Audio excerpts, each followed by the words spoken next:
بسم الله الرحمن الرحيم والصلاة والسلام على أشرف الأنبياء والمرسلين نبينا محمد وعلى آله وأصحابه أجمعين وأشهد أن لا إله إلا الله وحده لا شريك له وأشهد أن محمدا عبده ورسوله صلى الله عليه وسلم أما بعد.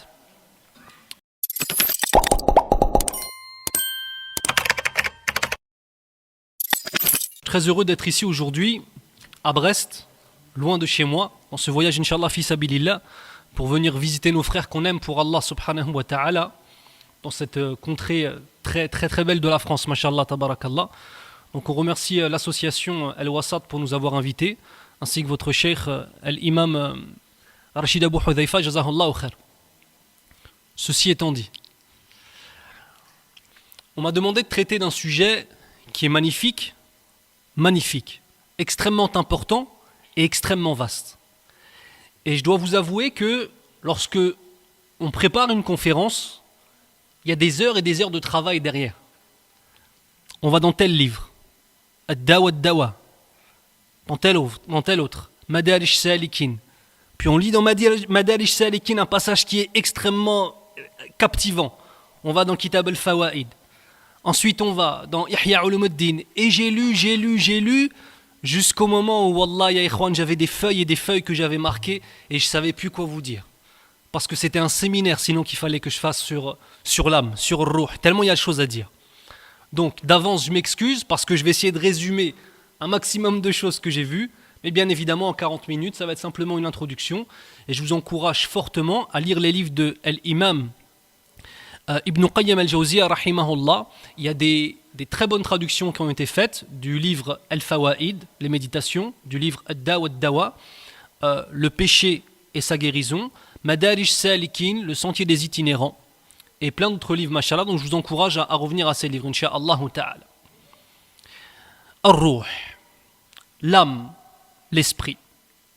Première des choses, on doit essayer de comprendre qu'est-ce que Ar-Ruh. Qu'est-ce que l'âme? Qu'est-ce que l'esprit? L'âme, c'est une chose qui relève de l'invisible qu'Allah Azza wa Jal a insufflé dans l'homme. L'homme dont l'enveloppe n'est pas éternelle alors que l'âme, elle, est éternelle. Khalidan fiha, c'est-à-dire au paradis ou bien alors en enfer. L'âme a cette particularité que c'est une partie d'éternité que tu as en toi, Akhil Karim. On est fait à la fois d'éternité et d'une autre chose qui est notre corps, qui elle n'est pas éternelle. Ça déjà c'est une chose qui est extraordinaire, subhanallah. Tu as en toi déjà une part d'éternité. La deuxième des choses, on se doit de faire la différence ou pas entre d'une part ruh et d'autre part nafs, c'est-à-dire l'âme d'une part et l'esprit d'autre part. Les savants ont divergé sur beaucoup de choses. Inch'Allah, aqrab ila as-sawab, le plus proche de la vérité, bi'idhni rabbil alamin, c'est que An-nafs wa ar-ruh, l'âme et l'esprit sont une seule et même chose. Ar-ruh, c'est ce qui permet, l'âme, c'est ce qui permet de donner vie à ton enveloppe corporelle, à ton enveloppe charnelle.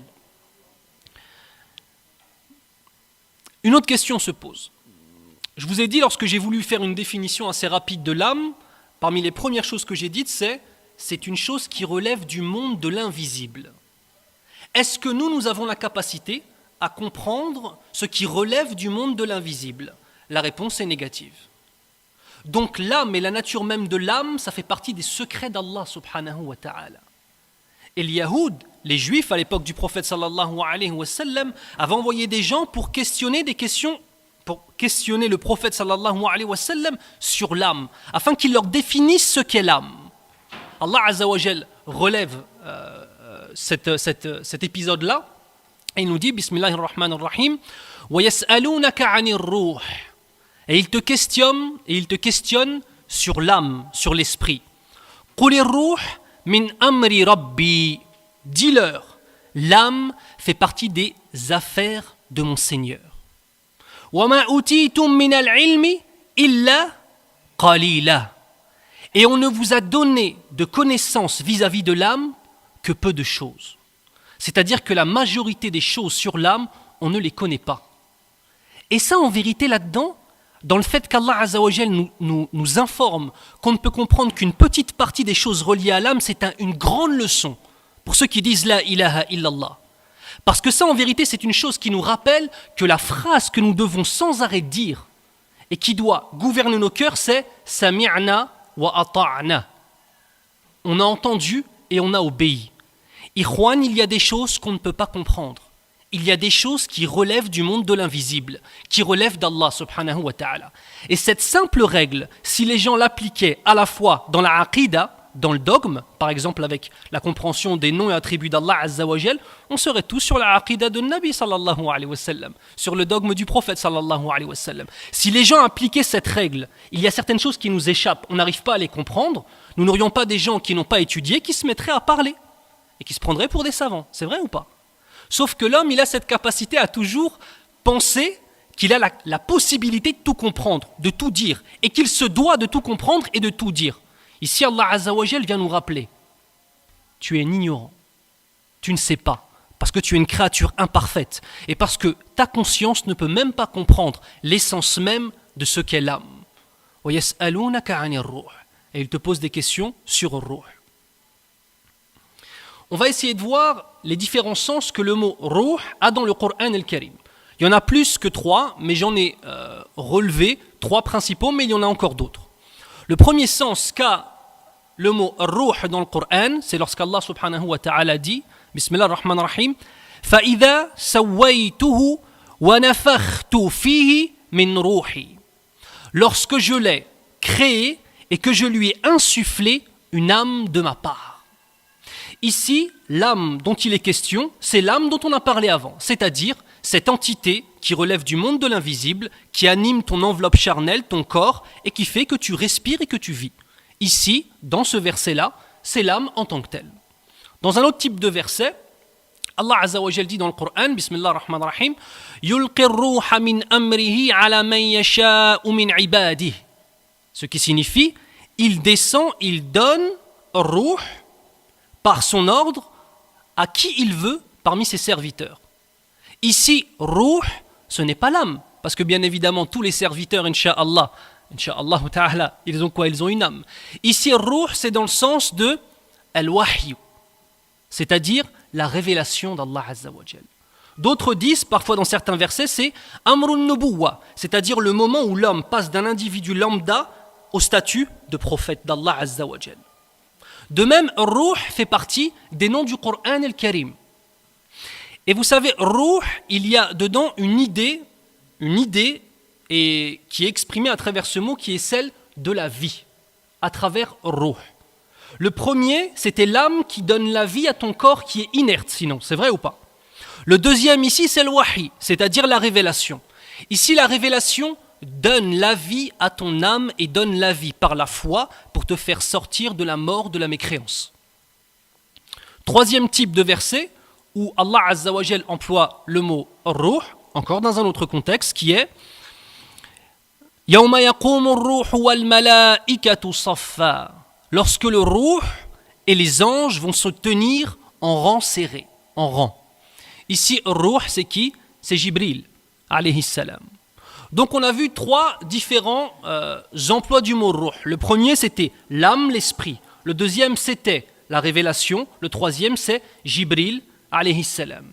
Et on a vu à chaque fois que dans ces 3 catégories de ruh, comme Allah Azza wa Jal les a mentionnés, nous avons à chaque fois une idée de vie. Le premier, c'est la vie concrète, l'âme dans ton enveloppe qui te fait vivre. Le deuxième, c'est la vie vis-à-vis de la foi. Allah Azza wa Jal donne à travers sa révélation la vie par la foi à l'humanité tout entière pour les faire sortir de la mort de la mécréance.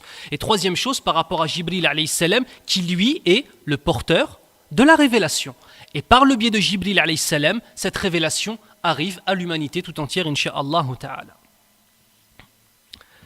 De même, il y a 3 types d'âmes. Alors là aussi, les savants, subhanallah, vous savez, la communauté musulmane à une époque a atteint l'excellence dans toute chose. Les savants de l'islam ont atteint l'excellence dans toute chose. Des livres et des livres dans les sciences profanes, des livres et des livres dans les sciences islamiques, dans Tafsir, l'exégèse du Coran, dans Mustalah al-Hadith, dans Usul al-Fiqh, les bases de la jurisprudence, dans le fiqh, la compréhension, la jurisprudence, dans l'aqida. C'est-à-dire, subhanallah, les musulmans sont arrivés à un tel degré d'excellence au niveau intellectuel et au niveau de leur relation avec Allah Azza wa Jal qu'ils ont écrit des livres et des livres. Sur cette simple question, combien d'âmes avons-nous? Il y a des livres et des livres qui ont été écrits. Est-ce que nous avons une seule nefs? Est-ce que nous avons 3 nefs différents? Parce qu'Allah Azza wa Jal, on va citer les versets, cite 3 types de nefs différents. Est-ce qu'on a 3 âmes en un? Est-ce qu'en vérité on a une seule âme? Inch'Allah, le plus proche de la vérité, al-aqrab ila as-sawab inch'Allah, ila as-sawab inch'Allah ta'ala, c'est quoi?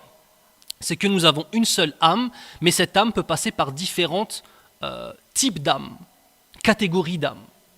Le premier, c'est an-nafsul mutama'in, l'âme apaisée. Le deuxième, c'est an-nafsul lawwama, l'âme, et on va voir, qui hésite, ou bien alors qui blâme, ou bien qui est blâmé. On va voir dans la suite, Inch'Allah. Et le troisième, c'est an-nafsul ammaratu bis-su, l'âme qui ordonne et qui amène vers le fait de faire des choses mal. Le premier, c'était, Allah Azza wa Jal dit, Bismillah ar-Rahman ar-Rahim, Ya ayyatuha an-nafsul mutama'inna, ô toi, l'âme apaisée, irji'i ila rabbiki radiyatan mardiyah, retourne vers ton Seigneur dans la satisfaction d'Allah Azza wa Jal, et toi satisfaite de ce que tu trouveras auprès d'Allah Azza wa Jal. Ce type d'âme, en vérité, c'est l'excellence, c'est l'ihsan. Une âme mutama'inna, c'est une âme qui est apaisée de tout ce qui émane de son Seigneur. C'est une âme éduquée. C'est une âme qui, dans chaque chose qu'elle observe dans ce monde d'ici-bas, dans chaque chose qu'elle analyse vis-à-vis du monde de l'au-delà, elle est apaisée parce qu'elle sait qu'Allah Azza wa Jal est derrière tout ce qui est fait. C'est une conscience permanente qu'Allah Azza wa Jal est avec nous. Qu'Allah subhanahu wa ta'ala contrôle toutes choses. Et qu'Allah subhanahu wa ta'ala nous aime plus que nous-mêmes nous aimons nos propres enfants. Et que donc forcément Allah Azza wa Jal il veut ton bien. C'est ça être mutma'in. Vous savez, Ikhwan, on peut vivre en Europe, et il faut dire la vérité, même si on subit l'islamophobie, surtout en France, par rapport aux pays européens. Bon, il y a la Bosnie, tout ça c'est encore autre chose, mais même si on subit des choses de l'islamophobie, sarahatan, alhamdoulilah, on vit dans une situation qui est très enviable pour le reste du monde. Quand on voit la situation pour nos frères, par exemple, en Afrique centrale, ou bien alors en Birmanie, ou bien en Syrie, ou bien en Palestine, ou bien en Cachemire, ou bien en Irak, ou bien en Libye, ou bien et tous les pays, malheureusement. On demande à Allah Azza wa Jal qui facilite à nos frères et qu'il les préserve. Quand on voit, nous, notre situation, on n'est quand même pas à plaindre. On peut avoir un travail qui soit bien, un appartement qui soit bien, on n'a pas peur qu'il y ait des bombes qui nous tombent dessus chaque jour.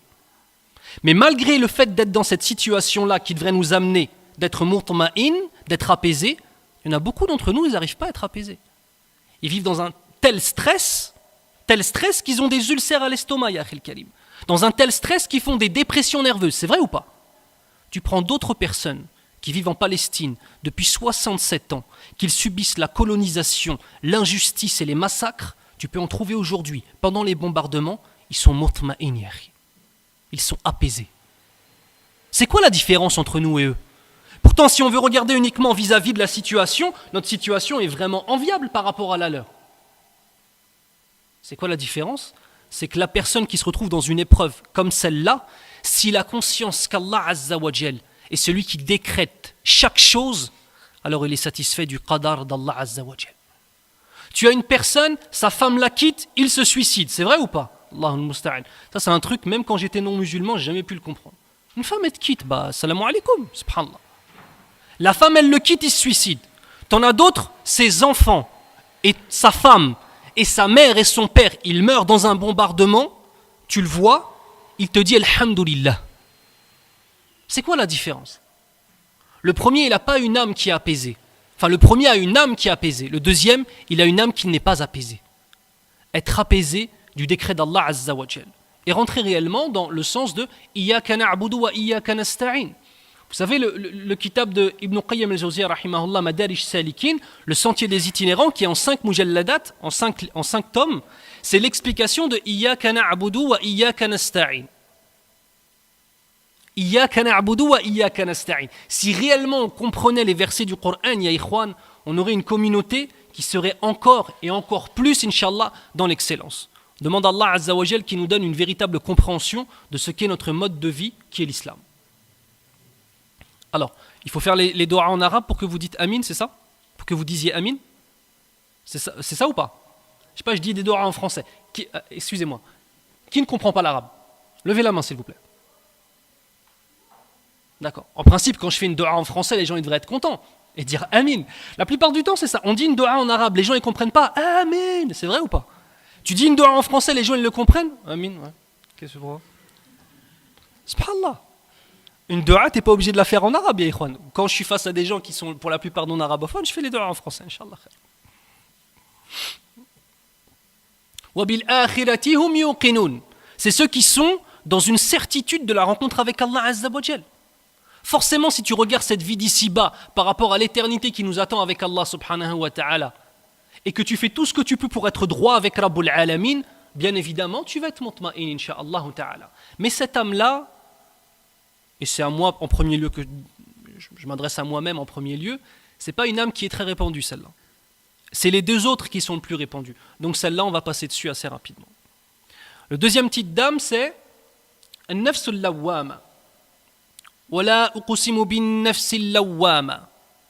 Et je jure par l'âme qui blâme.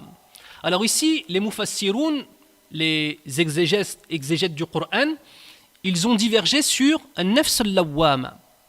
Qu'est-ce que ça signifie? Certains, ils ont dit que nafs al-lawwama, c'est quand tu as une âme qui est hésitante, une âme de schizophrène. Vous savez, schizophrène, c'est ceux qui ont plusieurs personnalités. Une âme, un coup, c'est l'âme d'un pieux, an-nafs al-mutama'inna, et un coup, c'est l'âme de celui qui ordonne le mal. Al-ammaratu bis-su. C'est une personne en vérité qui est instable dans sa relation avec Allah Azza wa Jal. Un coup tu le vois, tu dirais que c'est un homme pieux, et si tu as une fille, tu dis lui, il faut que je le marie avec ma fille. Un coup tu le vois, quelques jours après, tu dis lui, il n'y a pas un plus grand pervers que lui, a'udhu billah, s'il vient demander ma fille, je crois que je lui mets un coup de bâton sur la tête. La communauté schizophrène, et ça on a beaucoup de schizophrènes dans notre communauté musulmane. C'est vrai ou pas?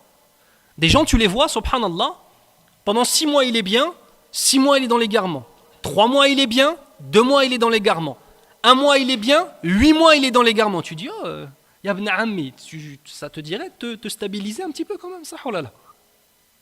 Donc première interprétation de ce type d'âme, c'est l'âme en vérité qui est hésitante. Il faut bien comprendre qu'une âme hésitante, c'est une âme faible. C'est une personnalité qui est faible. C'est un caractère qui est faible. Celui qui ne sait pas s'accrocher à la droiture, c'est une personne en vérité qui est faible, qui se laisse dominer par ses passions.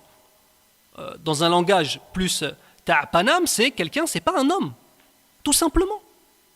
C'est une personne qui sait qu'Allah Azza wa Jal l'a créé, qui sait qu'il va retourner à Allah subhanahu wa ta'ala, qu'il sait que le fait d'avoir des relations en dehors du mariage avec une femme c'est muharram et qu'il va retrouver ça devant Allah Azza wa Jal, qui sait que la prière c'est une obligation et que c'est ça qui va t'apporter le bien-être dans ta vie. Il sait tout ça, mais il est dominé par autre chose qui est extérieure à lui.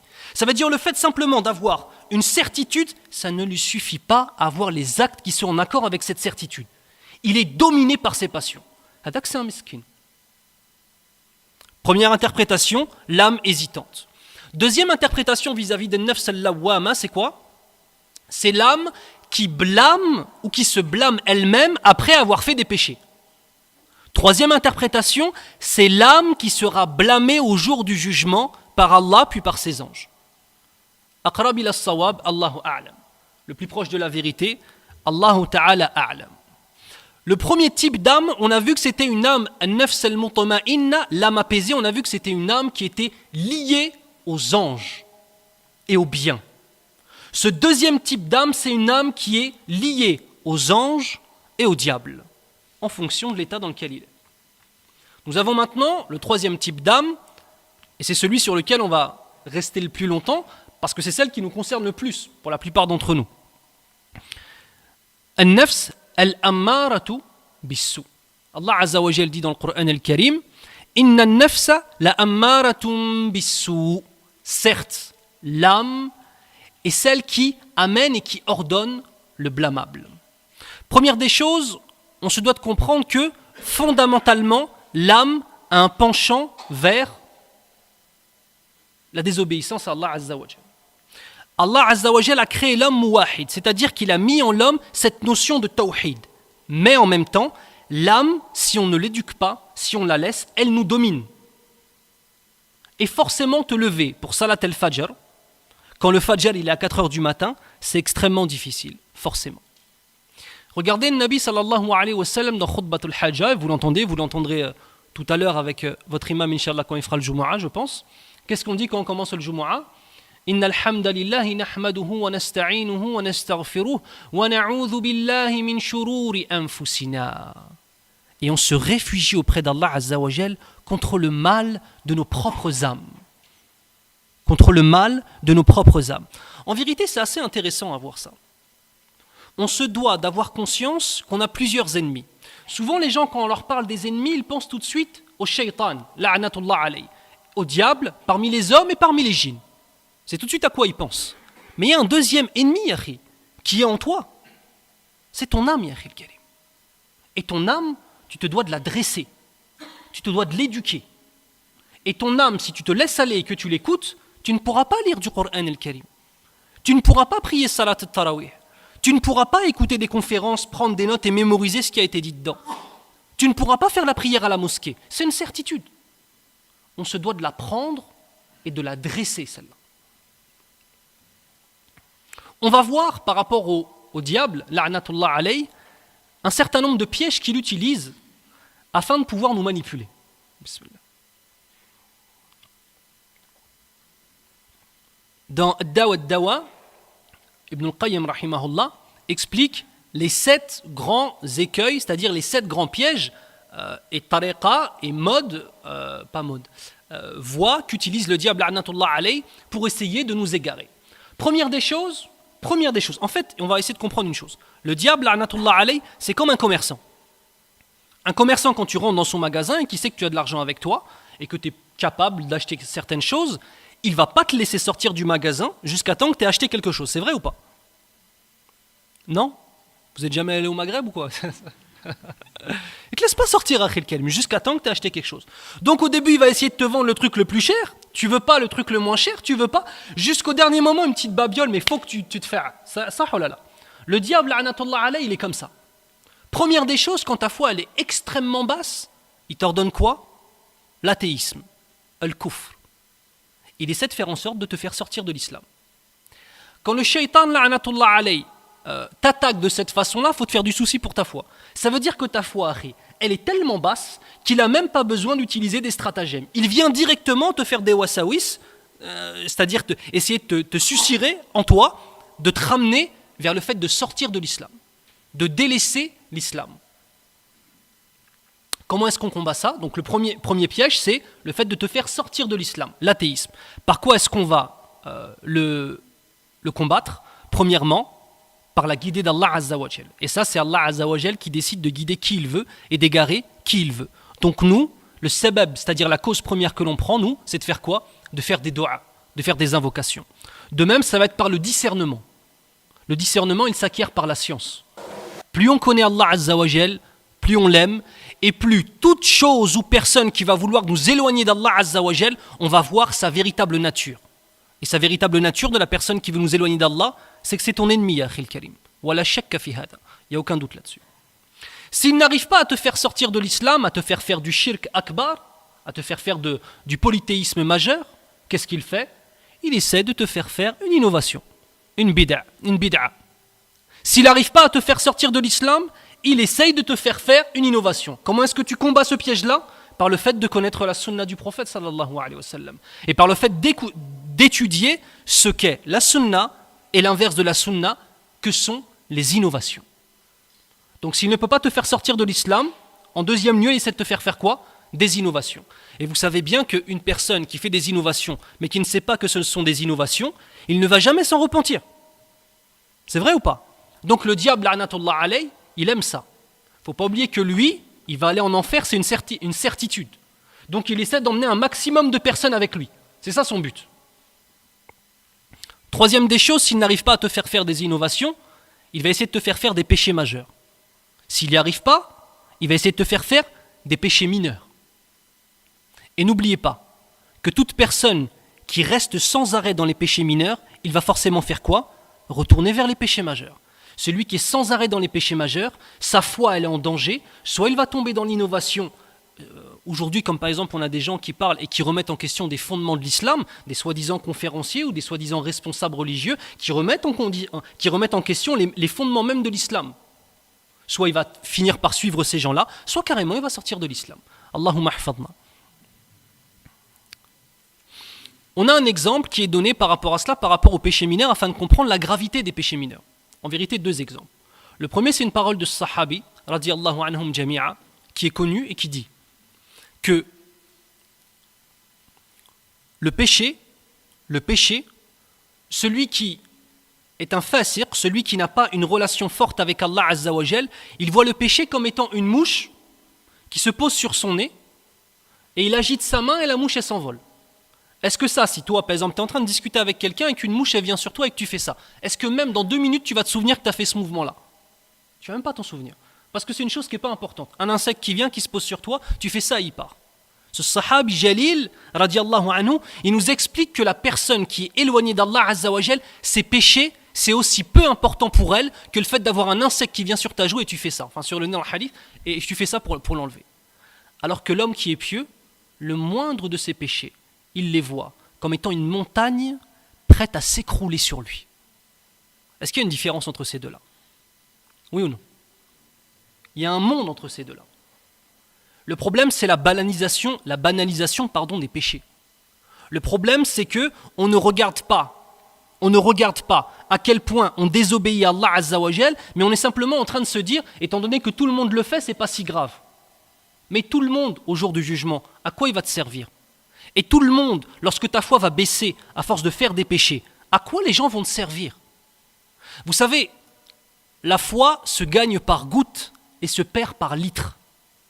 La piété se gagne par gouttes et se perd par litres. Ya akhi, tu peux passer tout un mois de Ramadan à monter dans les degrés de la spiritualité, à te rapprocher d'Allah Azza wa Jal, à purifier ton cœur et purifier ton âme, un mois entier, à prier la nuit, à faire siyam. Quelques péchés peuvent te refaire dégringoler. C'est important d'être vigilant ou pas? On se doit d'être vigilant. Il y a aussi une phrase qui est connue qui dit « On ne doit pas regarder la petitesse du péché, mais la grandeur de celui à qui on désobéit. » On ne doit pas regarder la petitesse du péché, mais la grandeur de celui à qui on désobéit. Allah subhanahu wa ta'ala. Parmi les choses qui nous amènent aussi au péché mineur, c'est le temps. Pour ceux d'entre vous, moi je suis converti à l'islam depuis 2001, ça fait 13 ans. Pour ceux d'entre vous qui font la prière ou qui fréquentent la mosquée depuis plus de 10 ans, il y a au bout d'un certain nombre d'années, subhanallah, un petit essoufflement qui arrive. On se fatigue, on se lasse, on n'a plus la même force du début. Le temps, il nous tue, ya ikhwan. Et ce temps-là, si on le laisse nous envahir, et si on laisse la monotonie s'installer dans notre relation avec Allah Azza wa Jal, on finit par avoir une barbe et un qamis avec un intérieur d'une personne qui n'a aucune relation sincère et réelle avec Allah Azza wa Jal. Et en fait, au final, notre islam, au bout d'un moment, ça devient une apparence, ça devient des actions, et ça devient quelques versets du Coran qu'on a mémorisés. On a des vraies questions à se poser. Ça fait 10 ans que tu es musulman, 10 ans que tu fais la prière, 10 ans que tu es assidu à la mosquée, Inch'Allah. Tu as mémorisé combien du Coran al-Karim? Combien de paroles du prophète sallallahu alayhi wa sallam? C'est quoi tes habitudes? Combien de fois tu finis le Coran dans le mois? Combien de fois est-ce que tu te lèves dans la semaine, hormis Ramadan, pour prier la nuit? Le temps, il nous tue. Le temps aussi, c'est une chose à laquelle il faut vraiment faire attention. Il faut vraiment faire attention à cela. S'il n'arrive pas à nous faire faire les péchés mineurs, il nous ramène à l'excès dans ce qu'on appelle el-mubah. El-mubah, c'est une action, si tu la fais, tu n'as pas de récompense. Si tu la délaisses, tu n'as pas de récompense. Comme par exemple le fait d'aller te promener, le fait de faire du foot, le fait de faire du basket. Bon, du foot, tant que tu insultes pas la personne en face de toi. Ça, c'est une condition, elle est intéressante. Parce que je peux vous dire, même à la Jamia Islamia, subhanallah, les frères, ils ont mémorisé tout le Coran et le Karim. Quand ils faisaient du foot, mon frère, les chiatines, ils refaisaient surface. Il y a quasiment des bagarres et des insultes et des machins. Donc si toi, quand tu fais du foot, t'es pas en train de devenir fou et t'as pas tes démons qui sont en train de ressortir, tu restes un être humain normal, tu peux faire du foot normal. C'est quelque chose qui est moubah, qui est autorisé. Le diable, la'natullah alayh, s'il n'a pas réussi à te faire faire du polythéisme majeur, des innovations, des péchés majeurs, des péchés mineurs, il va faire en sorte de t'occuper un maximum ton temps dans des choses qui ne vont te servir à rien au jour du jugement. Regardez comment il est malin. Je vous ai dit quoi? C'est un commerçant. Il ne va jamais te laisser partir sans rien. Il veut que tu prennes quelque chose avec toi. Sixième des choses, mais là ce dont je vais parler, on demande à Allah que ça nous concerne un jour, mais ça concerne très peu d'entre nous, c'est des élus sur cette terre. Le diable fait en sorte qu'il fasse passer le préférable avant l'obligatoire. C'est-à-dire, polythéisme, n'y pense même pas. Innovation, n'y pense même pas. Grand péché, petit péché, n'y pense même pas. Les choses qui lui servent à rien au jour du jugement, il les a complètement délaissées. Là, on est en train de parler des grands hommes pieux de la communauté musulmane. Et on demande à Allah Azza wa Jal qu'on fasse partie des pieux de cette communauté. نسأل الله سبحانه وتعالى أن نكون من صالحي الأمة. À ces gens-là, qu'est-ce qu'il fait? Il fait en sorte d'essayer de leur faire passer le préférable avant l'obligatoire. C'est-à-dire, il va envoyer des djinns, Akhil Karim, pour te réveiller. On va dire que le Fajr est à 4h30 du matin. Si tu veux faire Qiyam al-Layl et ne pas louper Salat al-Fajr, qu'est-ce que tu fais? Tu mets ton réveil à quelle heure? 3h15, 3h. Tu as 1h devant toi, ça te laisse le temps de prier et de ne pas te réendormir. Il va faire en sorte d'envoyer des djinns, ya Akhil Karim, qui vont te réveiller sur les coups de 2h du matin. Et tu vas te lever et tu vas faire Qiyam al-Layl. Mais Qiyam al-Layl pendant 2h30, c'est facile ou c'est difficile? Allez, les menteurs. Genre, non, ça va. Mais oui, c'est difficile Qiyam al-Layl pendant 2h30. C'est difficile. Tu vas faire ton Qiyam pendant 1h30. Ensuite, tu vas attendre Salat al-Fajr avec des yeux grands comme ça, puis ensuite petits et tout rouge. Et tu vas t'endormir et tu vas louper Salat al-Fajr. Ça, c'est autre chose. Ça fait partie des wasawis de shaitan. Hein. Mais ça, c'est pour vraiment les pieux. Enfin, dernier degré, si toutes ces choses-là ne fonctionnent pas, il envoie toutes ses légions contre ces hommes pieux. Tous les djinns, tous les shayatines, parmi tous les diables, parmi les hommes et parmi les djinns, il les envoie contre cet homme-là, qui lui n'est tombé dans aucun de ses pièges. Ça, c'est encore des degrés différents. J'ai commencé à quelle heure, Yaïkwan? À quelle heure j'ai commencé? Non, vous ne savez pas? Vous n'avez pas regardé? Ok. On va finir par les maladies de l'âme et le fait d'essayer de comprendre ce que sont les maladies de l'âme, de les identifier et de pouvoir les combattre grâce à un certain nombre d'outils. On a vu des wasawis de shaitan, etc., etc. On va voir maintenant ici des maladies de l'âme. Par cela, on va passer par ce qu'on appelle le caractère. On doit bien comprendre que le caractère d'un homme ou d'une femme, c'est l'empreinte physique de ce qu'il y a dans son cœur en termes de relation avec Allah. Je répète, ton caractère, c'est le côté apparent de ta relation avec Allah Azza wa Jal qui en vérité est caché. Tout simplement. Une personne qui a mauvais caractère, une personne qui est toujours en train de s'énerver, toujours en train d'insulter, une personne qui est violente, c'est une personne qui a un problème dans sa relation avec Allah Azza wa Jal. Une personne toujours souriante, toujours aimante, qui aide toujours tout le monde, qui est toujours en train de faire sadaqa, de donner de l'argent pour les pauvres et d'aider tout le monde, cette personne-là, incha'Allah, si son dogme est tel qu'était le dogme du prophète sallallahu alayhi wa sallam, alors c'est une personne, incha'Allah, qui montre des caractéristiques d'une bonne relation avec Allah subhanahu wa ta'ala. Première des choses, pour pouvoir changer son caractère, il faut avoir conscience du caractère qu'on a. Ah, ça c'est super important, même si ça vous paraît peut-être évident. On ne peut pas travailler efficacement sur sa propre âme si on ne se connaît pas nous-mêmes. Il y a des gens, Akhil Karim, subhanallah, ils sont dans une illusion. Tu lui parles, le type il croit trop qu'il est pieux, alors qu'en fait il n'est pas pieux. Ou alors il croit trop qu'il est doux, alors qu'en vérité sa femme elle fait que de se plaindre de lui. Il croit trop qu'il est généreux, alors qu'en vérité c'est une pince, il a des oursons dans ses poches, Akhil Karim. Donc il faut déjà être lucide sur soi-même. Et ça, il faut être un homme pour être lucide sur soi-même. Il faut du recul. Et on va voir, pour pouvoir acquérir cette lucidité, un certain nombre d'outils. Vous savez, quand on est imam, et votre imam doit en avoir des vertes et des pas mûres, oh, peut-être vous, Brest, c'est peut-être pas comme Paris. Nous, Paris, c'est le carnaval, hein, subhanallah al-musta'an. Mais quand tu es imam, tu as beaucoup d'histoires de divorce. La femme, elle vient, elle commence à sortir des dossiers à Akhil Karim. C'est des dossiers, t'as à la CIA, mon frère. C'est des... T'entends le mari, là? Elle parle de qui, là? Elle te dit des trucs qu'il a fait, parce que toi, tu es là pour essayer d'arranger les choses. Donc pour arranger les choses, il faut que les gens ils vident un petit peu leur sac d'abord pour voir où est le problème et proposer une solution. Donc elle commence à sortir des dossiers, et tu vois le mari, il est étonné. En gros, il regarde sa femme, il dit « Mais je m'étais jamais vu comme ça, en fait. » La plupart du temps, cette phrase, elle revient. Ah, mais j'avais pas conscience que j'étais comme ça. Mais Harry, tu te voyais comment? Le frère, il s'occupe jamais de sa femme. Il joue jamais avec ses enfants. Quand il rentre chez lui, première des choses qu'il fait, il va devant la télé, il joue pas avec ses enfants, il parle même pas à sa femme, il mange, il va se coucher, il va au taf. Voilà. Et quand sa femme, elle dit, mais tu t'occupes pas de nous, tu es en train de laisser passer tout ce temps-là qu'on pourrait passer ensemble pour devenir une famille unie et avoir des enfants pieux, le frère, il dit, ouais, j'avais pas conscience de ça. Et s'il parle de ses enfants, mes enfants, je les aime trop, je m'en occupe trop. Il passe en moyenne 10 minutes avec ses enfants par semaine. Non, ils sont à côté de lui devant la télé, mais ça, c'est pas un temps avec tes enfants, ça. Hein. Il y a du temps de qualité et il y a du temps de mauvaise qualité. Le temps de mauvaise qualité, c'est quand tu es avec des gens, mais qu'en vérité, tu ne partages pas avec eux. Ça, c'est pas du temps partagé. Le temps de qualité, c'est que tu t'assois avec tes enfants, tu parles d'Allah Azza wa Jal et du prophète sallallahu alayhi wa sallam avec eux. Tu les prends, tu les emmènes jouer. Et c'est pas simplement tu es avec ton téléphone portable pendant qu'ils sont en train de jouer, l'autre il est sauté sur l'autre, il est tombé dans le manège et tant que tu n'entends pas des pleurs, tu vas pas les voir. Ah, c'est plus pour les sœurs qu'on dit ça. Parce que les maris, ils vont pas souvent au parc. C'est pas simplement tu es en train de jouer avec ton téléphone pendant que tes enfants ils sont en train de s'entretuer. Tu es là, tu es présent, tu leur parles et tu t'occupes d'eux. Première des choses, être conscient de qui on est.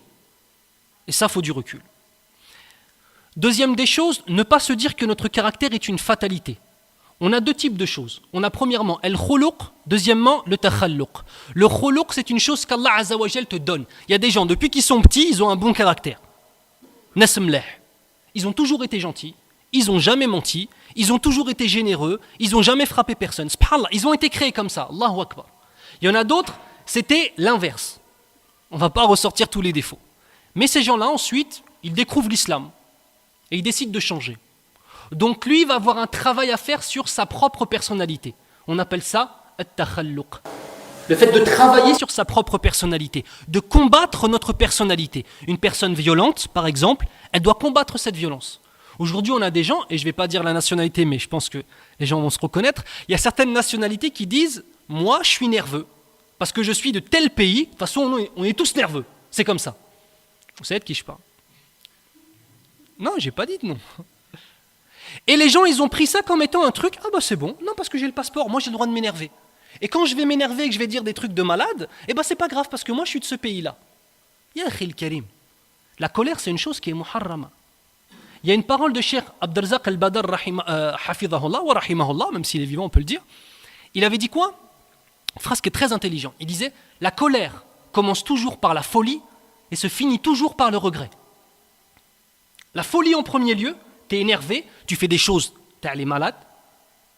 Et une fois que c'est fini, la seule chose qui te reste, c'est quoi? Les regrets. J'aurais pas dû aller si loin, j'aurais pas dû dire ça, j'aurais pas dû faire ça. À chaque fois, c'est comme ça. Le prophète sallallahu alayhi wa sallam nous dit dans un hadith, Laysa shadidu bis-sur'a, innama shadid alladhi yamliku nafsahu 'inda al-ghadab. Regardez. Le fort, ce n'est pas celui qui est capable de terrasser ses ennemis dans la lutte. C'est pas lui le fort. C'est pas parce que tu fais de la muscu, alors tu fais des sports de combat que tu es quelqu'un de fort en islam. C'est pas ça. Le fort, ce n'est pas celui qui est capable de maîtriser ses adversaires dans la lutte. Le fort, c'est celui qui est capable de maîtriser sa colère. Maîtriser son âme pendant la colère. Tu veux être un homme fort, tu dois te maîtriser. Et je répète encore une fois, une personne qui est esclave de sa propre âme, c'est une personne qui est faible. Et c'est une personne qui n'apportera quasiment jamais rien de positif dans la communauté musulmane. Et la plupart du temps, c'est plus une mosiba ou une épreuve pour les autres autour de lui. Il n'y a pas de fatalité.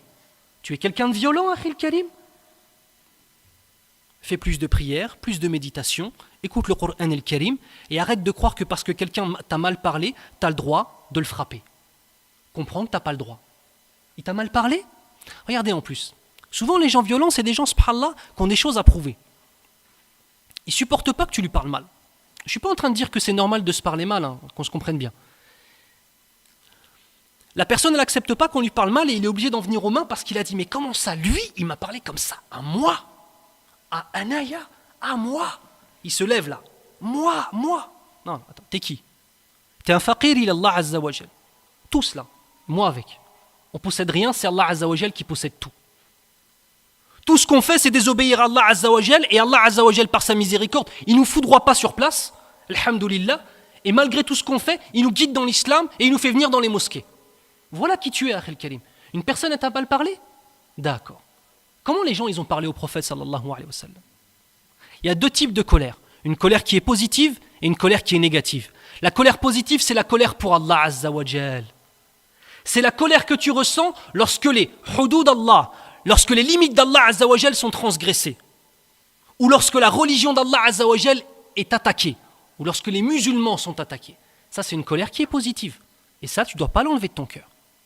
Mais une autre colère qui est négative, c'est celle où tu t'énerves lorsque c'est ta propre personnalité qui est mise en cause. Le prophète sallallahu alayhi wa sallam, une question qui est simple. Quand il est un prophète, lorsqu'il fait dua, est-ce que ces duas sont acceptés ou pas? Oui ou non? Bon, c'est de la aqida, oui, ces duas sont acceptés. Okay. Tout ce qu'il a subi comme injustice, si le prophète sallallahu alayhi wa sallam avait levé ses mains et demandé à Allah Azza wa Jal de détruire tous les Quraysh de la Mecque, est-ce qu'Allah Azza wa Jal l'aurait fait? Inch'Allah, Allah il l'aurait fait.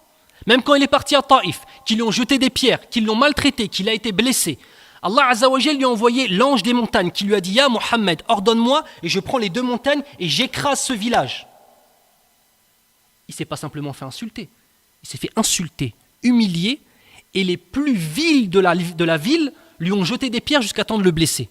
T'as pas le seum quand on te fait ça? Regardez le Nabi sallallahu alayhi wa sallam. Non, car j'espère que de leur descendance, il y aura des gens qui diront La ilaha illallah. Est-ce qu'il s'énerve pour lui-même? Non. Par contre, le Nabi sallallahu alayhi wa sallam, quand tu touchais aux limites d'Allah Azza wa Jal, là, Akhil Karim, tu n'avais pas tiré le bon numéro. Là. Parce que là, tu avais en face de toi un homme réel qui était, comment dirais-je, tel un mur de béton, Akhi, infranchissable. Quand on l'attaquait lui, c'était pas grave. Mais quand on attaquait Allah Azza wa Jal, ça, il pardonnait pas. Sallallahu alayhi wa sallam. On en est où, nous? On en est où? On insulte l'islam, ça nous fait rien. Nos frères et sœurs se font massacrer, ça nous fait une petite larme pendant Tarawih, pendant des du'as, puis voilà. Par contre, on t'insulte ou on te regarde mal, tu es prêt à aller faire sa fête à la personne. Vous saisissez la différence entre les deux? Il n'y a pas de fatalité sur le mauvais caractère. On se doit de travailler sur notre caractère. Il y a deux choses principales pour pouvoir combattre le mauvais caractère et s'améliorer. Il y a des outils intérieurs et il y a des outils extérieurs. Des outils intérieurs et des outils... C'est quoi ce bruit? C'est quoi ce bruit sans arrêt? Ah, c'est l'essuie-main, d'accord, ok. Je me disais, un aspirateur, donc je disais quoi? Il y a des outils intérieurs, il y a des outils extérieurs. Les outils intérieurs, première des choses, regardez bien comment c'est. Regardez la sagesse de Ibn al-Qayyim rahimahullah. L'outil que tu vas faire toi-même, c'est premièrement adopter les actions des pieux. T'es pas pieux? T'as du mal à prier? T'as du mal à être un homme droit? Regarde ce que font les hommes pieux et fais ce qu'en font les hommes pieux, même si tu ne ressens pas dans ton cœur. Pourquoi? Parce qu'à force de faire ces actions-là, ces actions extérieures vont avoir une influence sur ton intérieur. Si tu vois que les hommes pieux, ils se lèvent, regarde, Ramadan, il faut être lucide et honnête. Il y en a plein d'entre nous, pendant tout le reste de l'année, ils ne se lèvent pas la nuit pour prier.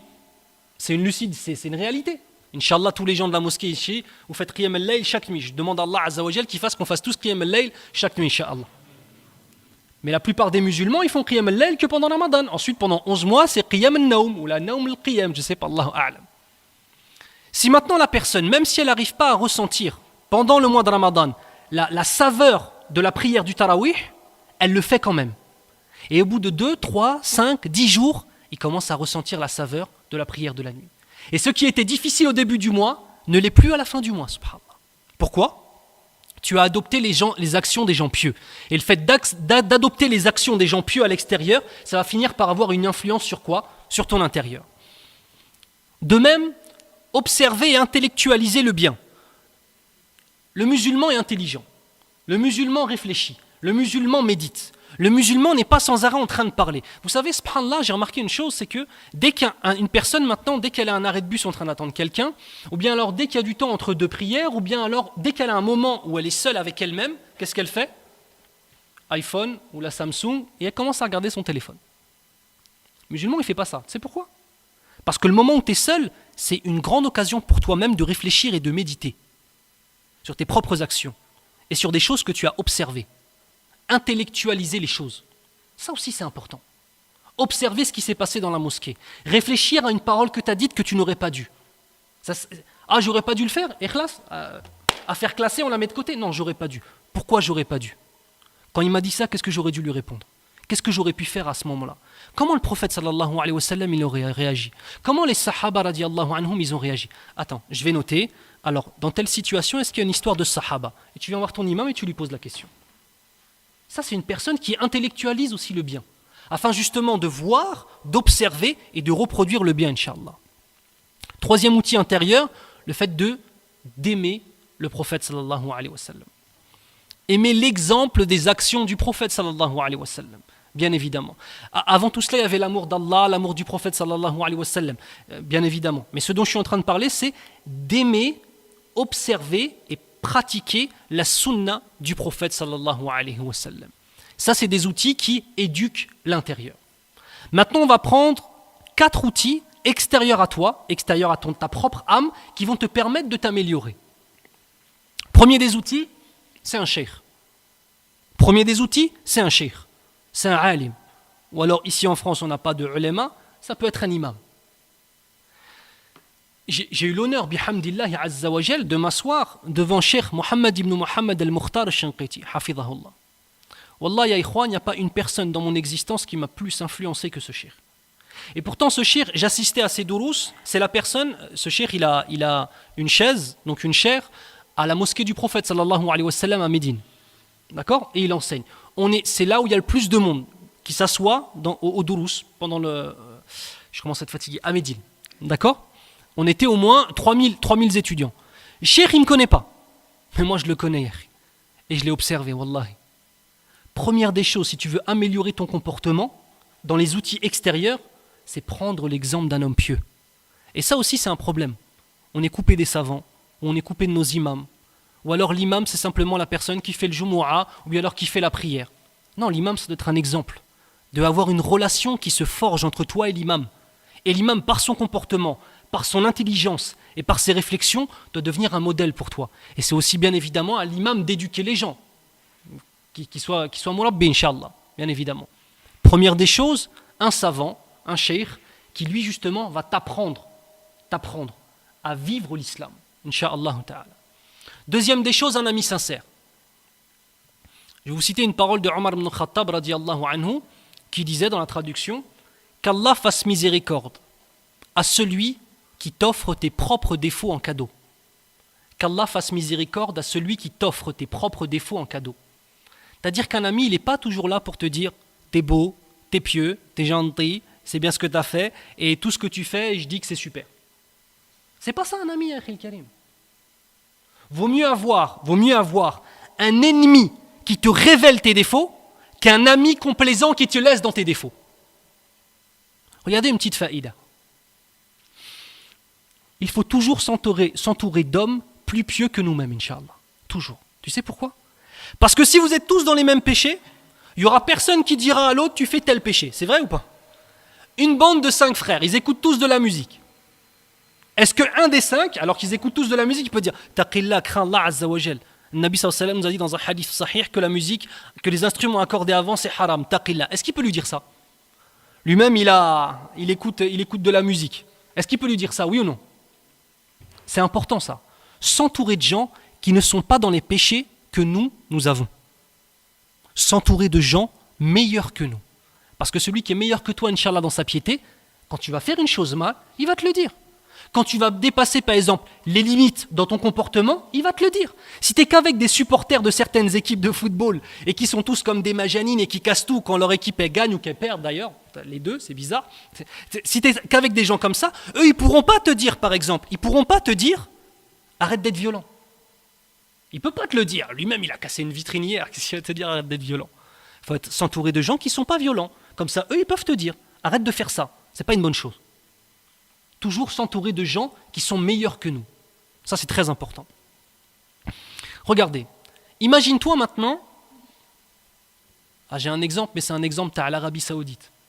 Ici, il ne s'applique pas. Mais bon, khair, Inch'Allah. Imagine-toi, par exemple, on est dans la mosquée, là, ici. Il y a des scorpions. Moi, je vois, vous êtes tous tournés vers moi, Inch'Allah. Et moi, je vois par la porte derrière, là, il y a 3 scorpions qui rentrent dans la pièce. 3 scorpions.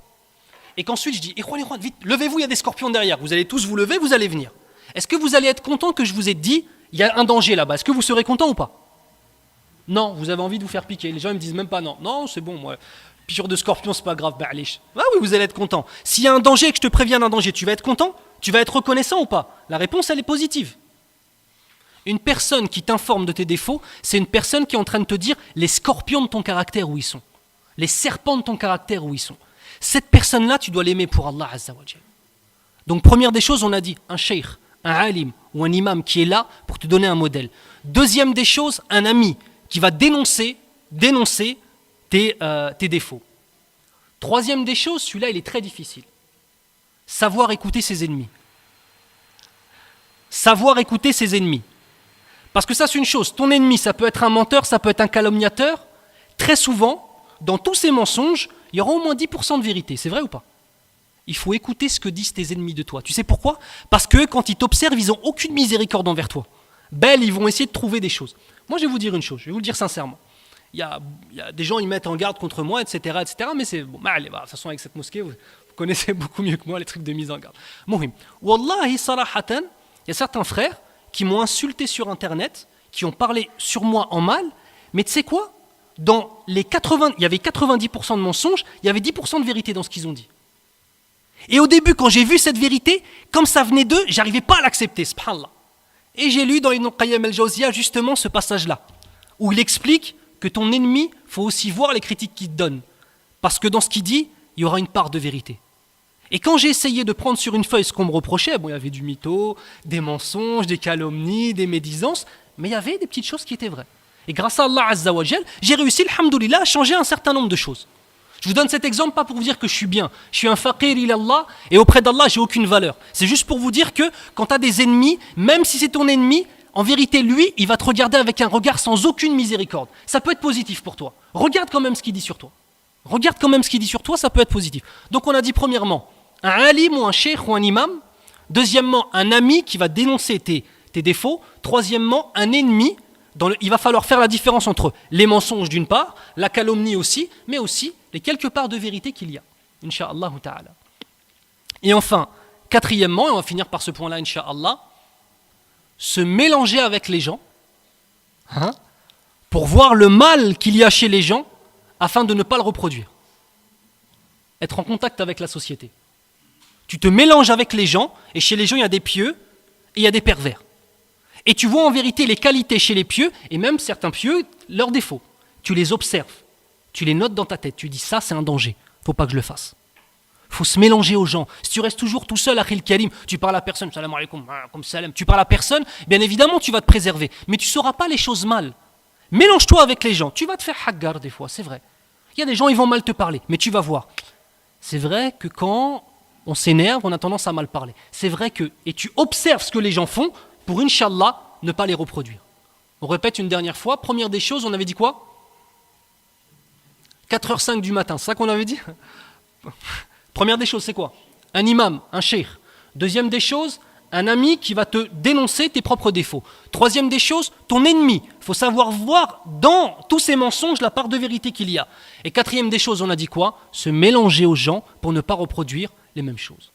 On demande à Allah Azza wa Jal qu'il nous donne des âmes qui soient mutama'inna, qui soient apaisées. Ya Rabbal Alamin. On va s'arrêter là, Inch'Allah, parce qu'il faut manger, peut-être même prier un petit peu, Inch'Allah. Hayakumullah. سبحانك اللهم وبحمدك أشهد أن لا إله إلا أنت